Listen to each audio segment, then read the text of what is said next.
Hey BookTube, it's Jackie. How's it going? If you are new to me and this is the first time you're seeing this face, hello, what's up? My name's Jackie. I sit on my floor and I talk about books. So, hope that's why you're here, because that's what's going to be happening. If you're not new to me, thank you for always tuning in, the continued support. I really do appreciate it. So today for you, I have my week 5 weekly wrap up. This is from January 28th through February 3rd. Yes, I'm fully aware that it's coming into you fairly late. There is a reason for that. And I will go into it when we get into it. So if you'd like to find out what was occupying me between January 28th and February 3rd, which was just last week, and what I completed in my reading, grab yourself a drink, have yourself a seat, and let's get talking some books.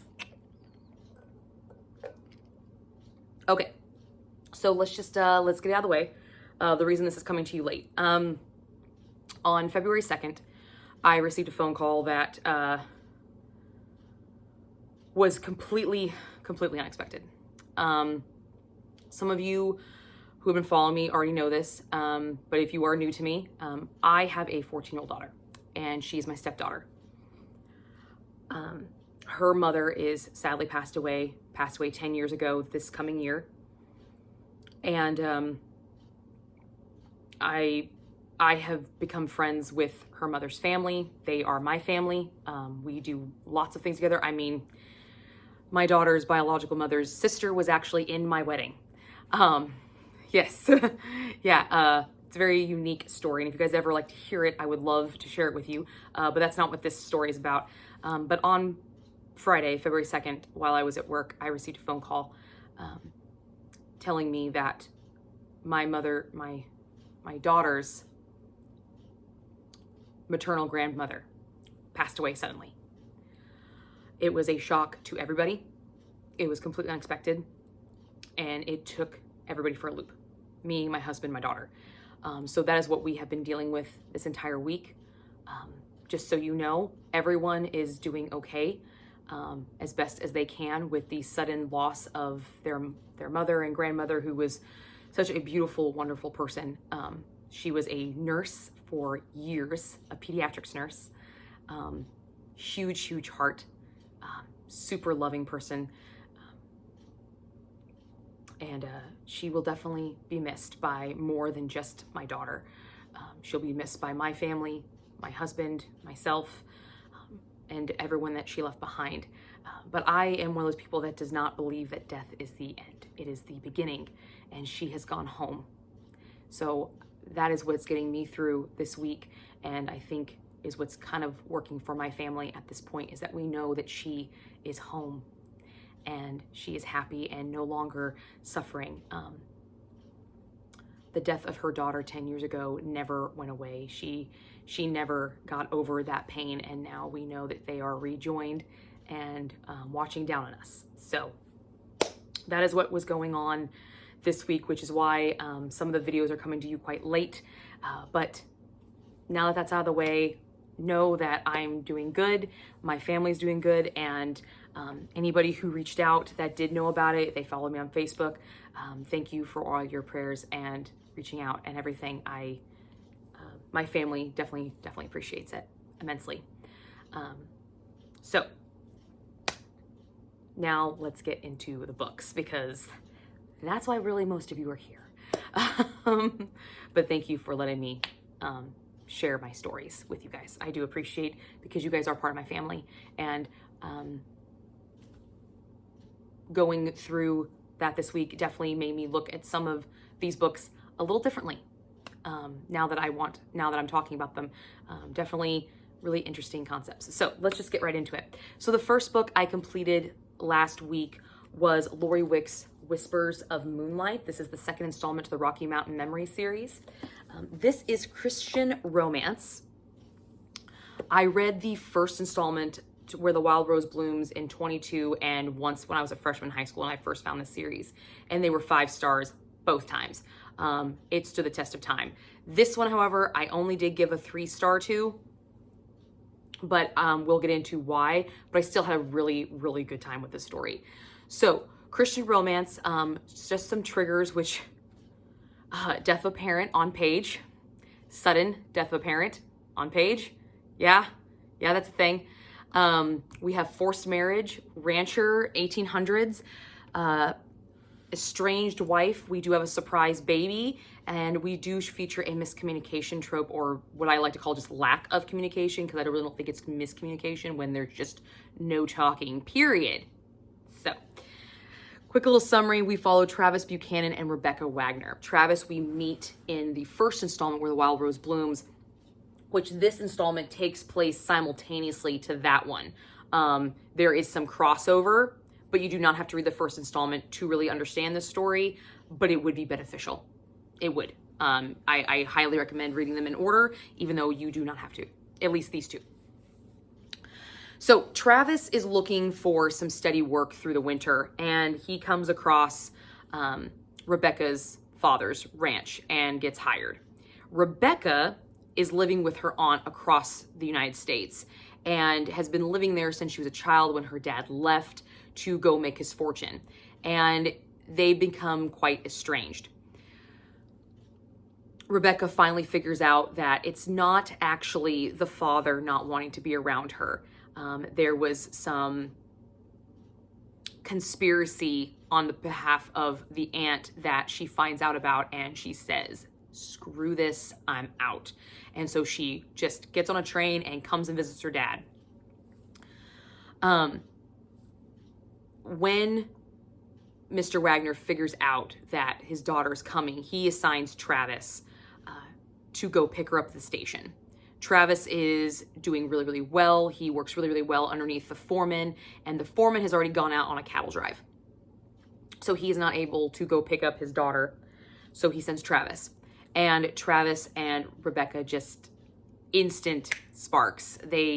Travis thinks she's the most beautiful thing he's ever seen, and Rebecca is just spellbound by this 6'5" rancher with a smile to end all smiles, and just a very, very nice demeanor.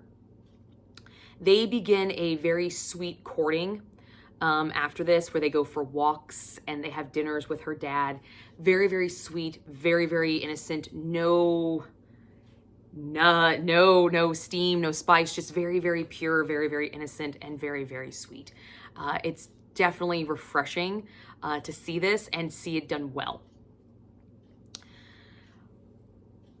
After this courting is kind of started, Mr. Wagner asked Travis to go locate his foreman. He's been gone for quite some time with his cattle, and he thinks he's ran off with his money, so he wants to go find him. And he goes to locate him, but in the process of locating him, he is picked up by a sheriff who thinks that he's wanted in Texas and held indefinitely for several months. Finally, his name is cleared, and he comes back home to give the money that he got from the foreman, who was injured and was not coming home, to Mr. Wagner. But when he comes home, he finds that Rebecca is already talking to someone else. Now, she's not courting, she's just talking and being cordial, but at this time, that's what it looks like. And her father chooses Travis's side. Our couple becomes a little bit unhinged for a little bit, refusing to speak to each other, not really going around.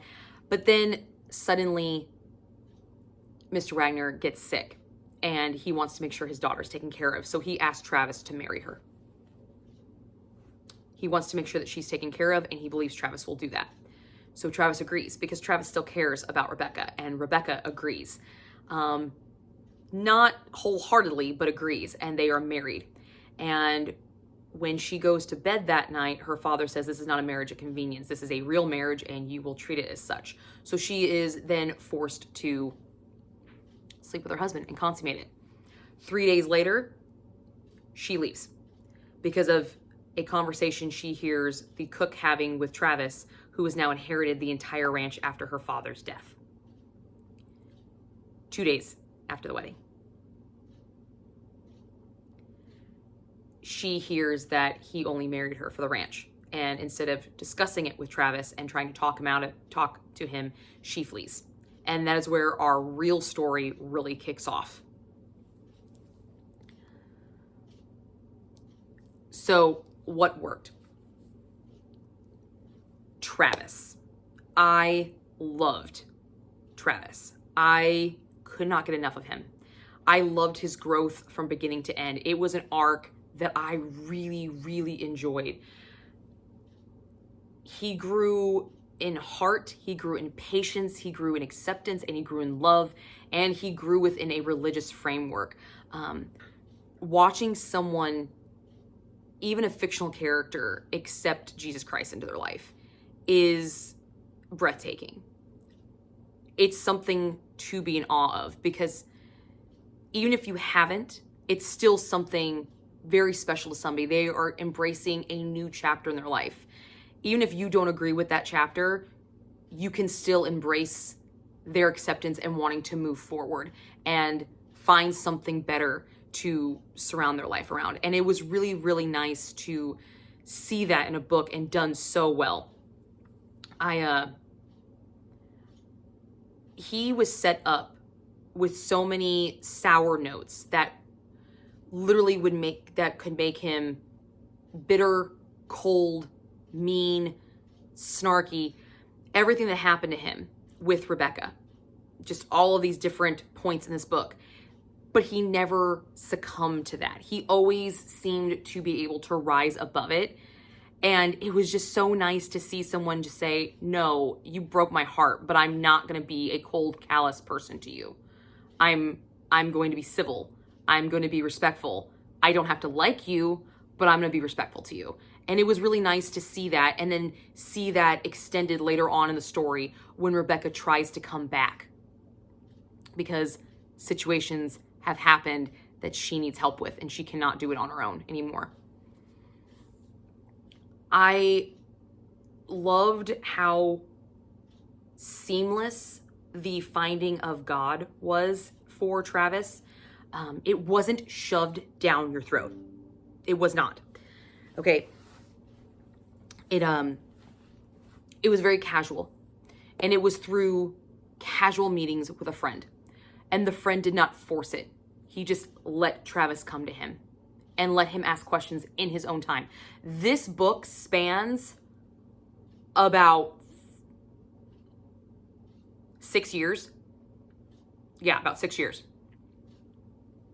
So it spans quite an amount of time. And over that time, you see him slowly but surely coming to his friend and asking questions. When things arise, saying, well, I don't understand.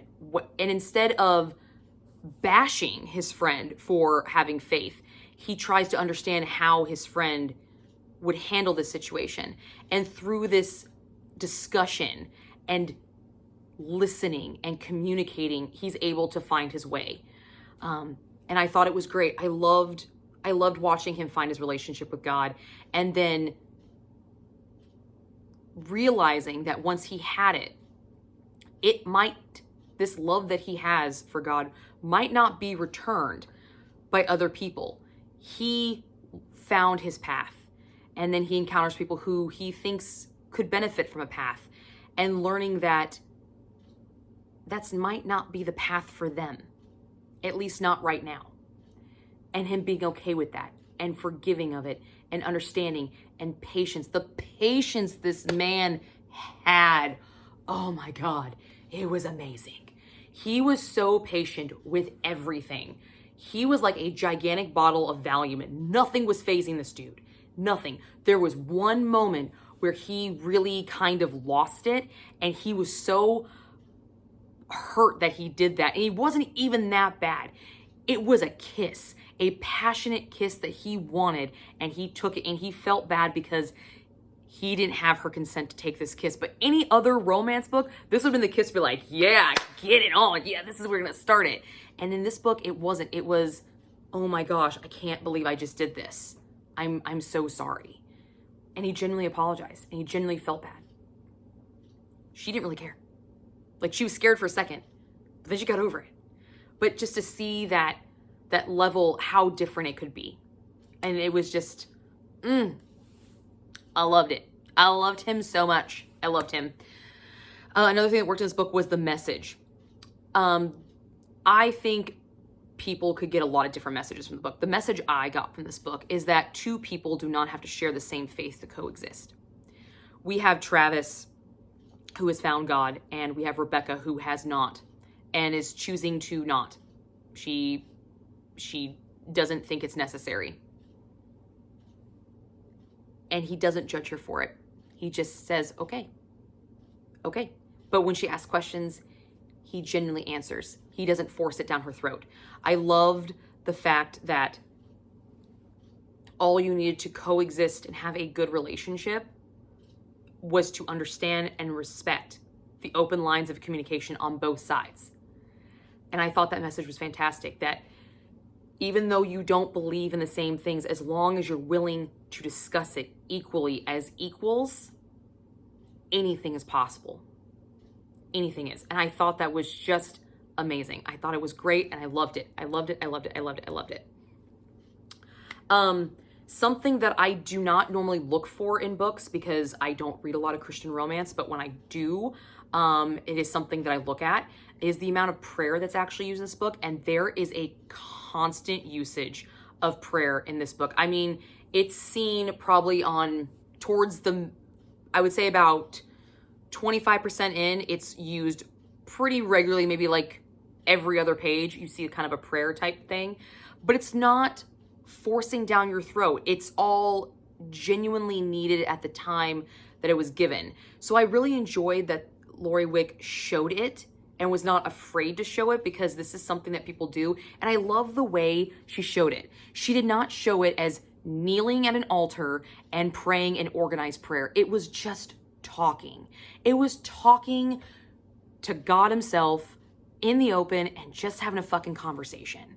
And that is what I loved, is because that's how I handle prayer. Yes, I'm Roman Catholic, and we have organized prayers. But sometimes I just want to talk.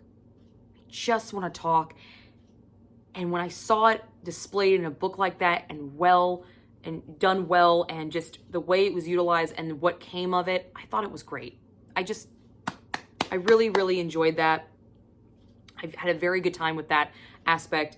And definitely there is a lot of it. So if you do not like prayer in books, there's a lot of it in here. But if that's something you look for, this is a great installment, and it's used really, really well. It's not forced. It's very easy flowing, and it's just conversations. It's so much conversation,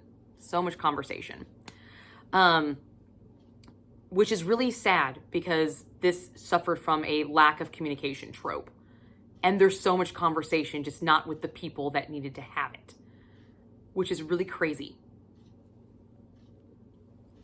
And there's one other thing that I really enjoyed about this book, and it's more unique to me. This is more unique to me.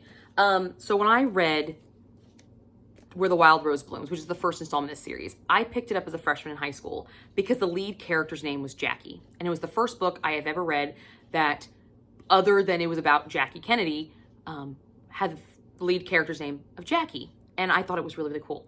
And I loved it. I love that book. I loved it. It made me cry, rip my heart out. I love that story. And I got to see Jackie and Clayton again in this one. They do make an appearance. And it was really, really fun to visit with them again and see how they're doing. So I really, really enjoyed that part.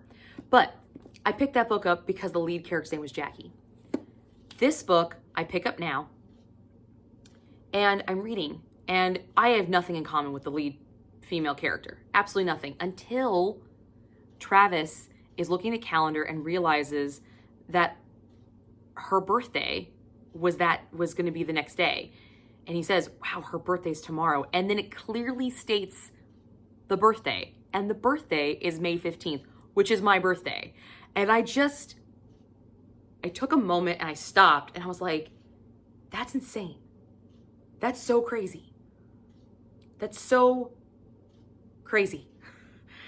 It might not be a big deal to anybody else, but to me, that is one of those crazy coincidences that just can't be a coincidence, you know? And so I'm really excited to pick up the rest of the series to see if maybe there's other tidbits of me in the books with the female characters in the whole series. And it was just something that stuck with me, and I thought that was so cool, and which totally made me like this book even more than I already did.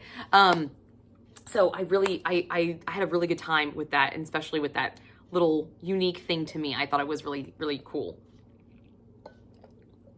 I'm a nerd. I get a kick out of those things. But then, of course, reading this and having a sudden death of a parent, and then literally that week, it happened to one of my best friends. this is when I believe books come to you at a specific time. I'm a firm believer that things happen to you for a reason. You might not know the reason, and things you encounter when you need to. I've had this series on my shelf for years, and I've never picked it up until this year. And then you're telling me that literally the end of the week, this similar thing happens. The devastation in Rebecca, I saw, and which kind of almost prepared me. So it's just one of those weird fate things. It's one of those weird things, and so there's two kind of unique elements to this book with me, and I just thought that was really cool, and I wanted to share with you guys because I don't know if you've ever had experience like that, where a book hits and then it's almost prepared you for something, but it's so uniquely to you. So I don't know if you guys have ever had experience like this. Please let me know. I would love to talk about this because it's just a really cool phenomenon and it's never happened before. So yeah. However, as much as I like this book, there were things that didn't work. I did not like the heroine. I didn't like Rebecca. She left 3 days after the wedding. Yes, I know it was a forced marriage. Yes, she was pseudo-forced to lay with her husband. However, Travis was not cruel to her. He was kind, he was patient, he was loving. And each night he came to her, he was calm and patient with her. And the second night, she actually invited him in and enjoyed herself. So when she left after 3 days, after listening to a conversation between the cook and Travis, because he didn't say something to the cook, instead of coming to him and saying, I heard you, did you marry me just for this ranch? Confronting him, she fled. She just up and fled, left no note, nothing. She did write a letter to her aunt that she ended up throwing away, that Travis ended up finding, but it wasn't directed to him. She just left for the next 5 years. Now, when she left, this is where my second issue comes in. I mentioned there's a surprise baby.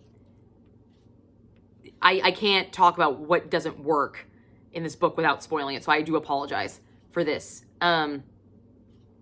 She finds out she's pregnant with twin boys, and she keeps them for 5 years. 5 years. It would be one thing if he was an ass, if he was cruel, if he was mean, if he was cold. He wasn't. He genuinely cared about her.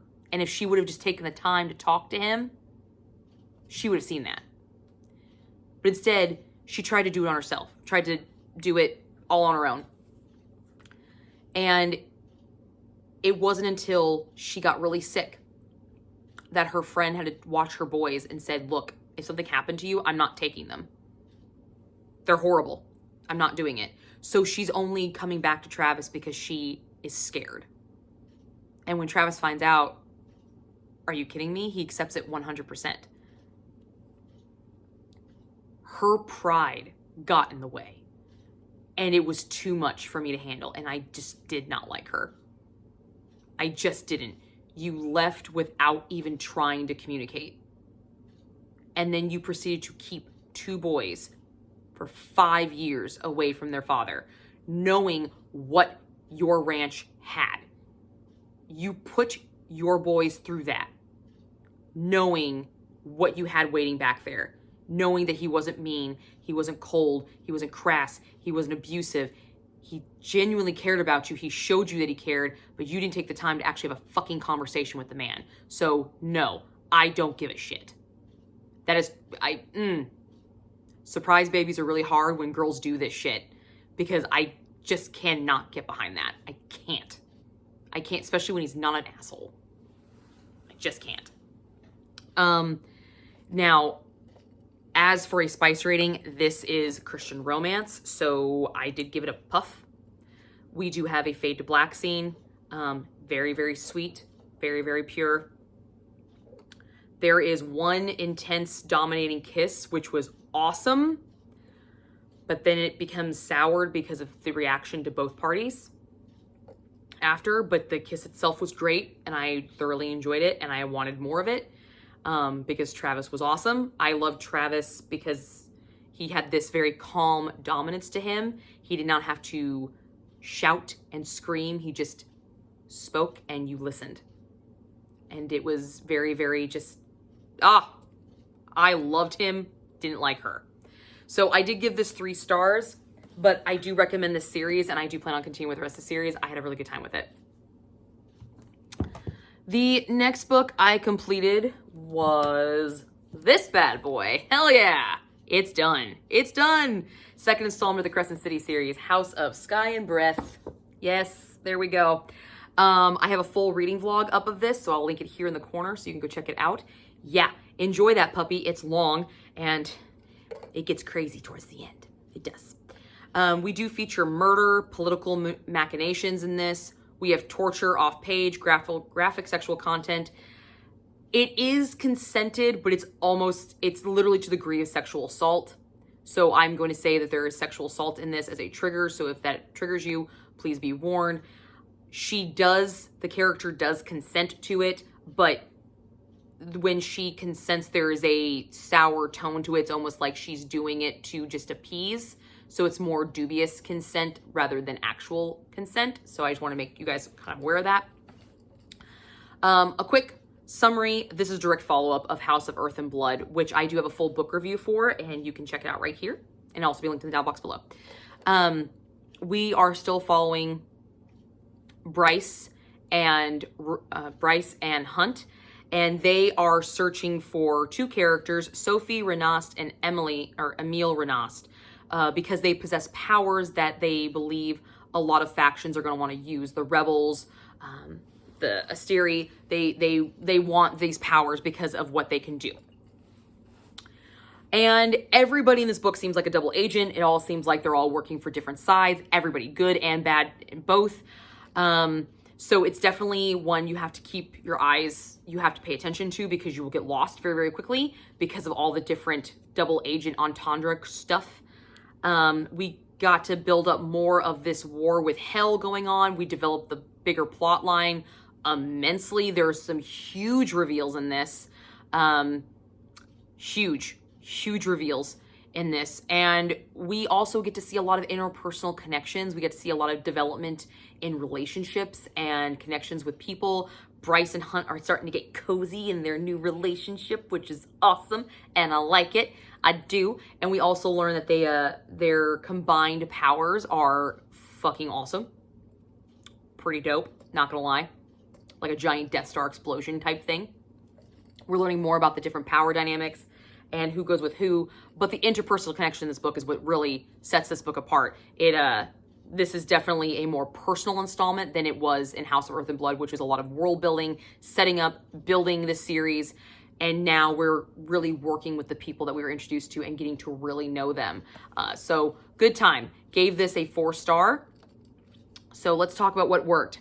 Interpersonal connections. I felt so much more at home with Sarah in this book than I did in the first one, because this is the Sarah that I've come to accustom to. The family building, the found family dynamics, the banter between good and bad, the twist of good and bad, of who's really good, who's really bad. Are they bad or are they just morally gray? Or is this person going to be a traitor later on? Like all these innuendos, ins and outs, all these interpersonal connections and how they're connected and who's connected to who, works better with who. I freaking adored it. This is jam-packed of character-driven connections, and I fucking adored it.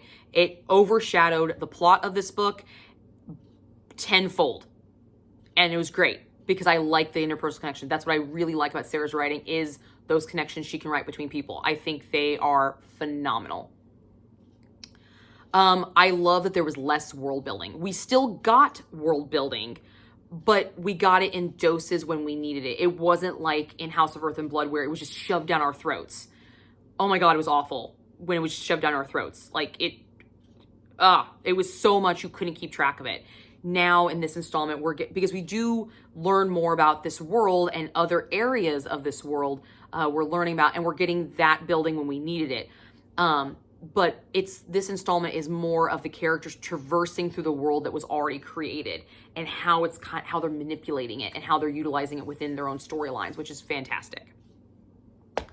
The newish characters, I loved them. And I say newish because a lot of them aren't really new. We've met them before, but we're getting more about them in this installment. Backseat is one of the newer ones that we heard about, but we didn't actually meet. Really liked him. Loved him. Oh my God, that storyline's gonna be awesome because his banter is dope. And he's like my Lorcan. He reminds me of Lorcan, and I was a Lorcan girl. I really liked him. Really, really did. Had a really good time with him. So definitely excited about him coming down the pike and kind of this dualistic bad versus good thing. Therion, I got to see him in his highlight, being his flirtatious, cute self, and I fucking loved it. Although he does some dumb shit, which hopefully gets fixed in the next book, because I didn't like that. I don't like where he's at right now. But I'm happy that I got to see more of him in action. I got to see more of his world. I got to see more of his backstory of kind of what he's dealing with, and I thought that was really great. Ethan, he is the crapshoot. Don't know what's gonna happen with him. Feel like there's gonna be like an offshoot with him, and I'm really excited to see where it goes. Don't know if it's gonna be bad or good. It could go either way. Like where it's at, it could literally go either way. And I'm down. Yep. Absolutely. Bring it on. And then Rune. I got to see more of him, and I loved him in this book. I ate his storyline up, and I am so happy I was right. I was so happy. Watch the vlog. You'll find out what I'm talking about. But I was right. And he needs to get over his shit. Okay? He does. Just get over it. Let you be happy. I just want you to be happy. I just want him to be happy so bad. I don't know why. I just want to, I want to take him home and snuggle him. I just want to take him home and snuggle him. He is one of my faves. Yes, he's one of my faves. I like him a lot. But I loved getting to learn more about these guys because they were mentioned in the previous installment, but they weren't really expounded upon. And now we got to see more of them and got to deal with them, ups and downs. And I thought it was great. And I got some sex scenes with some of them. So I'm like, 2 thumbs way up. Those were nice. Speaking of sex scenes, the increased spice in this book. Oh my gosh, exponentially better. Exponentially better than the first one. The first one was a tease. Straight up, it was a tease, and it was rude. This one, there is no teasing. We are down and dirty. We are down and dirty, and it is great. it is great. We're starting chapters off with it. It's fucking great. It's awesome. This one is far higher on the spice, and we see with multiple couples. We're not just seeing it with the main couple, Bryce and Hunt. We are seeing it with Rune, we're seeing it with Therion, we're seeing it with the new Archangel, we're seeing it with other people. Like, yeah, we're getting it on. There's some super sexy fun times all over Crescent City going on right now. Just a heads up. And it's fantastic. Sex scenes are on point. They're written great. Her sex scenes are always dope, so loved it. But I also really liked the fact that it wasn't just sex scenes that increased the spice level. There's a lot of sexualized banter between this found group of friends. Like, they are like literally college frat friends is what they are. Like, everything has some kind of dirty joke to it. And I thought that was great because that's how I am. Like, I can make anything dirty. My mind lives in the gutter, okay? I have a condo there, bought and paid for, with beams, reinforced for extracurricular activities, and flower boxes on the damn window, and a car in the carport, okay? I live there, okay? I do. And so to have my characters kind of live there too, thought it was great. I really, really enjoyed all of that sexualized banter, inside joke, innuendo stuff. Thought it was fantastic, and I had such a good time with it. So that kicked up the spice level for me because of that. The twists. The twists in this book. Some of them were great. Some of them, what the fuck? Really? Let's just regurgitate normal information. I like the way you did it, but it's not original. So that's kind of annoying, but there are some. And if you know, you fucking know. Oh my God.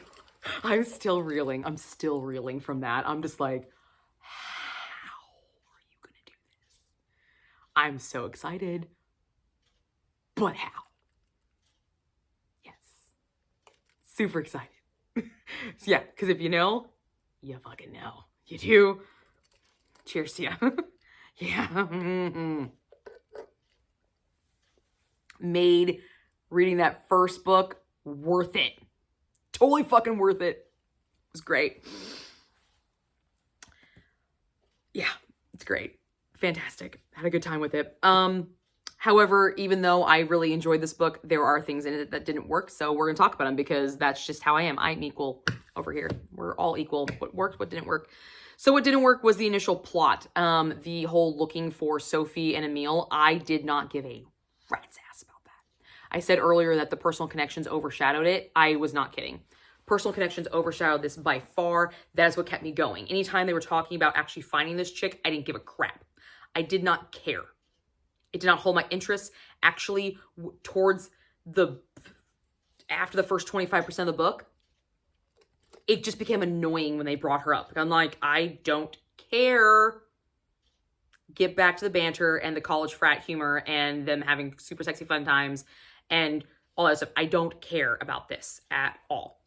So the initial plot did not hold my interest. Luckily, this is such a personal installment. That's what kept me going, for sure. The backtracking to Danica. I understand Danica is a main character. She's still a main character in this book, and she's still fucking dead. Okay, she's still dead. She's still dead. We learned in the first book, bitch keeps secrets. Didn't tell Bryce everything. Bryce doesn't really know her very well. And you continue to hammer that idea in this book even more to the point where it's obnoxious. And Bryce acts surprised every time she learns something. Well, why didn't Danica tell me about this? Because Danica didn't fucking trust you. And everybody could say, oh, she trusted you more than anybody. Really? Really? She thought you being ignorant to all this shit was going to be beneficial to you. No, she fucked you over. She straight up fucked you over. Because if she didn't want to fuck you over, she would have told you all of this shit. So it would, when it came down the pike, you would have been prepared and not caught off guard every fucking time left, right, 7 ways till Sunday. Bitch don't like you. She might have liked to party with you. She didn't trust you for shit. Nope. Absolutely not. No. And it was really annoying, and Bryce needs to move the fuck on and quit saying, she was my best friend. How did I not know this? Because she was. You claim her as your best friend, but obviously you were not her best friend. Just so you know. It doesn't go both ways. It was not a mutual best friendsies, okay? You were a means to an end, and you need to realize it. And it's kind of annoying that you don't. So that was a big, huge problem with me in this book because it constantly kept happening over and over and over again to the point I'm like, enough is enough. I don't care. And when we found out one of the big secrets about Danica that's connected to one of our newer characters, that's when it sealed the deal. I'm like, she definitely didn't tell you about that. And that is something a best friend should fucking know. You should know who your best friend is fucking. Thank you.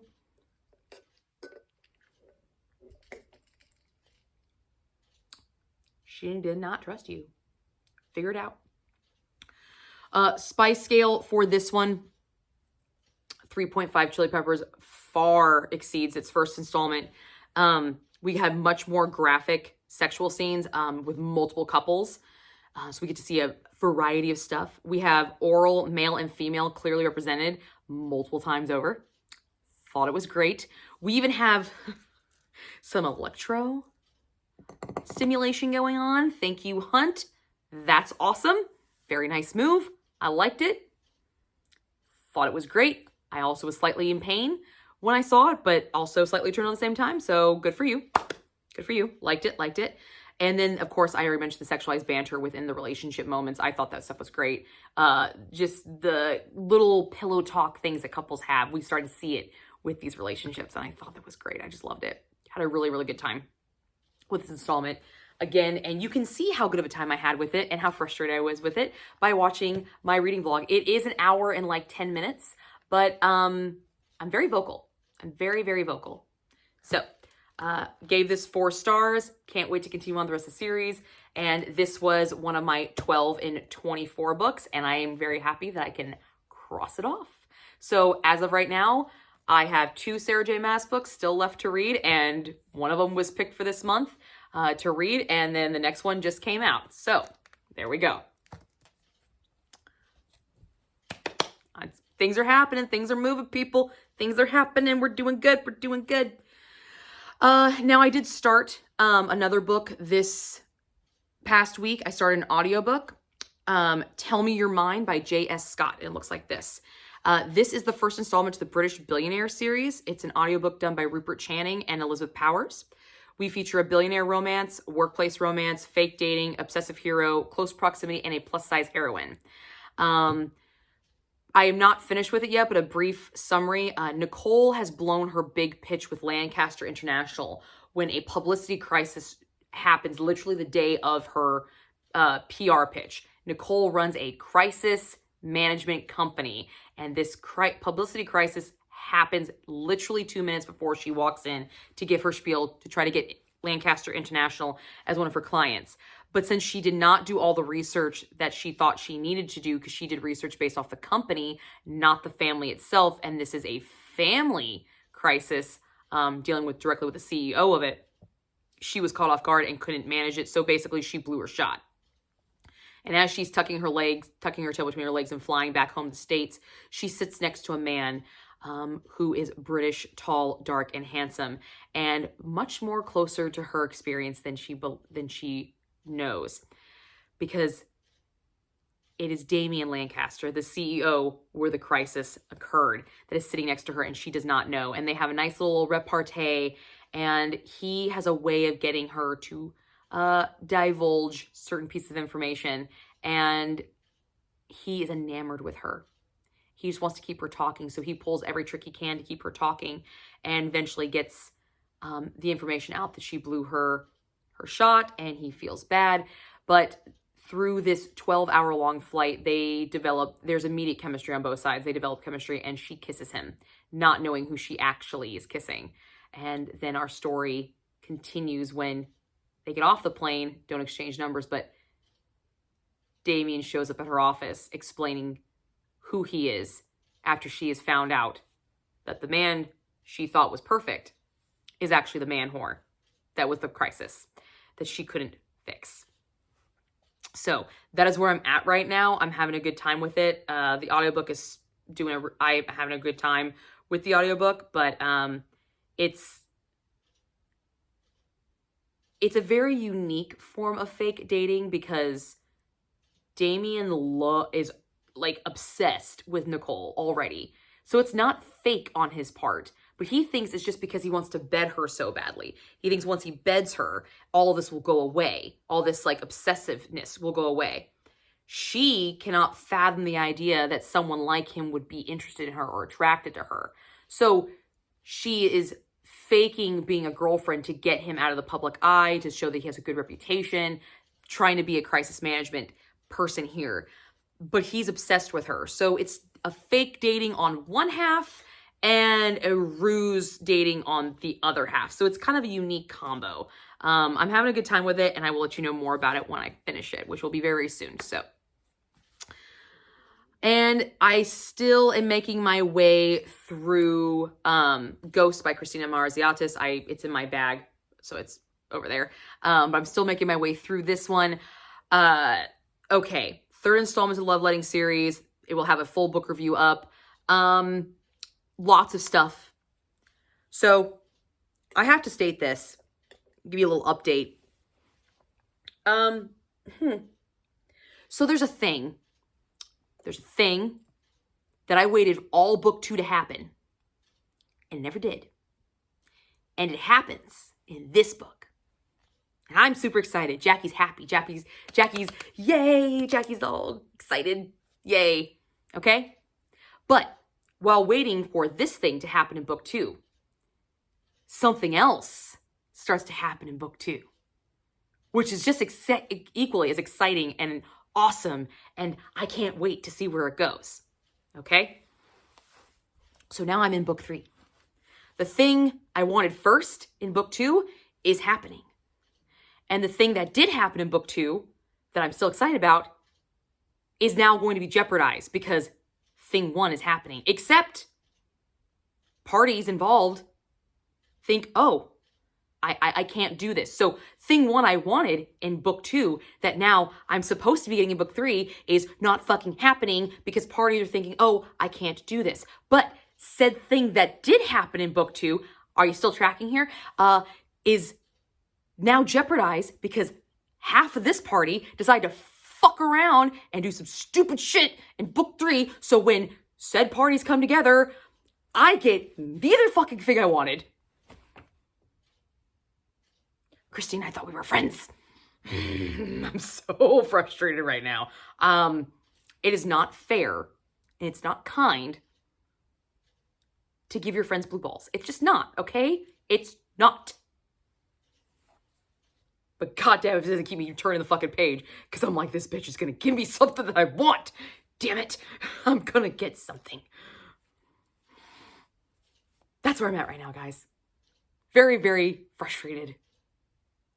But in the best kind of way. I'm having such a good time with this, even though it is driving me fucking batty. Because if you followed any of that back and forth thing, good, congratulations. Congratulations. Because I'm sitting here, I'm like, why won't you just let me have what I want? Oh, because you gave me this and I want this too, but now you're not going to give me that because, you know, people have to be moral and shit. And then when this, no. Fuck morality in this book. Fuck it. Just do it. Just make me happy. Please. I hit my duck. I'm so frustrated I hit Derpy Dave. Okay? That's his name, Derpy Dave. Just so you know. He falls over a lot. Yeah. Very, very frustrated, but I'm having a great time, and that review is going to be something. It's going to be something. I'm going to have some stuff to say. Got some stuff to say. All good stuff. So far. So far. But that is what I worked on this past week for week 5. I hope you guys enjoy this, and thank you again for being patient with me as this is coming to you late. I do know, and I am sorry about that. But more pressing matters took precedence, and if I learned anything last year, it's to take the time that I needed. So I was going to take the time that I needed, and thank you guys for being so patient with me, and I hope you enjoyed this, and you will check out my reading vlog because it's awesome, and it was very much waited for a very long time. I do know that, very, very sure. I'm very much aware of that. So, but that's what I got for you guys today. I've chatted too goddamn long. So, cheers. I'll see you guys soon with another video. Bye, guys.